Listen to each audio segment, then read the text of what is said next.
Hello, America, and welcome to the Glenn Beck program and The Blaze. My name is Mia Love, and I'm filling in today for Glenn. Tonight, my guests and I are going to discuss the American dream. Where is it? Does it still exist? Are the events that are taking place in our country right now promoting the American dream? I know a little bit about this. I was born to Haitian immigrants who came to this country in the early 1970s. My parents arrived. They had no earthly possessions, no home, no car, nothing aside from the clothes on their backs and $10 in their pockets. But they did have one thing that money can't buy, that America offers in abundance: real hope for a better tomorrow. They had hope that their family could find peace here in America that didn't exist in Haiti. They had hope that through hard work and diligence, their children and grandchildren would enjoy prosperity that this nation offers. My parents believed in the American dream, and they set out to reach it. Before becoming citizens, they learned to speak the English language. They educated themselves on the American history and the Constitution. And when they pledged their allegiance to the American flag, they understood what they were saying, and they meant every word of it. But the dream didn't stop there. My parents expected their 3 children to become productive, contributing members of society. On the first day of college, my father came with me to orientation. I still remember how he looked.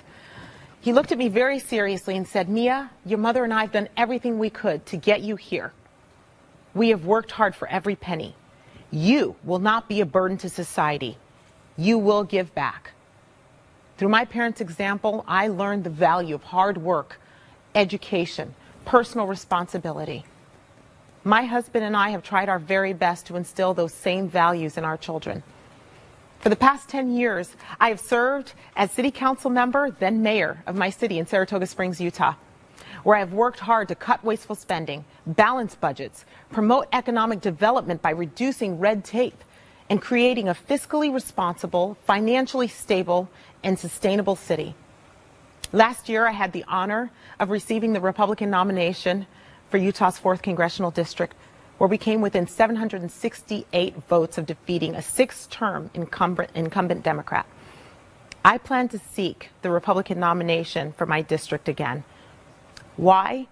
Because of all the lessons my parents taught me, none of them were about giving up on this country. I owe it to my children and to your children to give them a chance at their American dream. Many in America today are concerned, and rightfully so, about the direction of this country. But I want you to know, and I want to encourage you, please do not give up hope. Our best days lie ahead of us. I compare the times that we're in today with the hardship that America has faced in its history. In the 1980s, back then, times were tough like they are today. We suffered from 4 years of disastrous policies imposed by the Carter administration. I think of a story of a ship, the USS Midway. The USS Midway was the longest-serving aircraft carrier of its class. And while it was patrolling the South China Seas, the crew of the Midway observed a small, leaky boat crammed full of refugees from Indochina. Hoping to reach America, the refugees had set sail on a dangerous voyage across the Pacific in the hopes that they can get to the United States. The ship launched a small rescue to bring the refugees back onto the carrier to safety.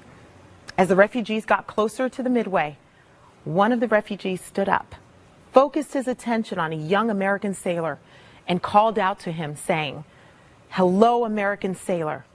Hello, freedom man." Although the light in our country has dimmed a little at certain times throughout American history, the United States has always remained that shining city on a hill, a nation conceived in liberty that people all around the world would sacrifice anything and everything to come to. This is still true today. Through the Civil War, we've cured ourselves of slavery. We did so in the War of 1812. When faced with the threat of Nazism, the world looked to America, and we led the charge in defeating it. We also turned back the tides and defeated communism by winning the Cold War. But America isn't a great nation just because of its military might. It's a great nation because of its American might and the values that it was founded on. fiscal discipline, limited government, personal responsibility. This is the time-tested formula that will put America back on the path to prosperity. I'm here to tell you that the American dream is not dead. The American dream lives on. You can achieve it by starting with $10 in your pocket. No one else to do it for you. History has taught us that government is not your salvation. Government is not your road to prosperity. Hard work, education, and thrift will take you far beyond what any government program can ever promise.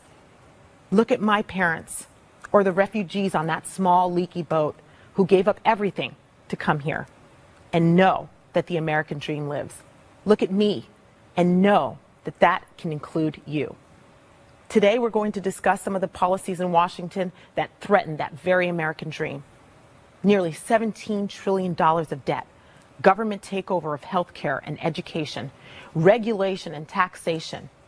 How far away are we from losing